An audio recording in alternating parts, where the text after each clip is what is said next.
Donald Trump's campaign was left reeling this week after a series of allegations from women who accused the Republican nominee of sexually assaulting them. The groping allegations came from at least 5 different women, while CBS aired footage showing Mr. Trump predicting that he's going to date a particular 10-year-old girl in 10 years' time.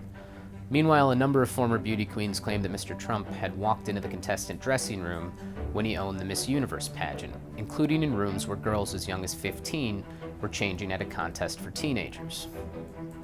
The accusations come just days after the publication of a 2005 tape showing Mr. Trump boasting about sexually assaulting women and audio of him talking about walking into the dressing rooms at his pageants unannounced.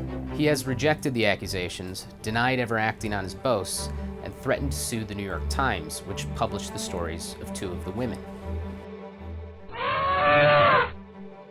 The Republican Party was plunged into chaos by the release of the 2005 tape, which prompted a flood of Republican officials to renounce Mr. Trump, though some later returned to supporting him. He responded by attacking his party's leadership, including Paul Ryan, the nation's highest-ranking Republican, who has said he will no longer defend or campaign with Mr. Trump, sparking talk of a civil war that may split the GOP. The feud between Mr. Trump and the Republican establishment has left some party members worried they could face an electoral blowout.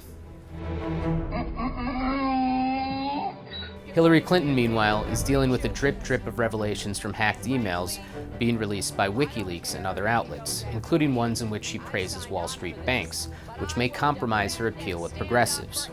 She is also girding for an onslaught of attacks from Mr. Trump, who reportedly plans to ratchet up his attacks on her husband's alleged infidelities. Given the speed at which bombshell reports have come out this month, it may be hard to remember that the second presidential debate happened on Sunday. It was there that Mr. Trump gave a preview of his strategy heading into Election Day by seating 3 women who have accused Bill Clinton of sex crimes in the debate audience.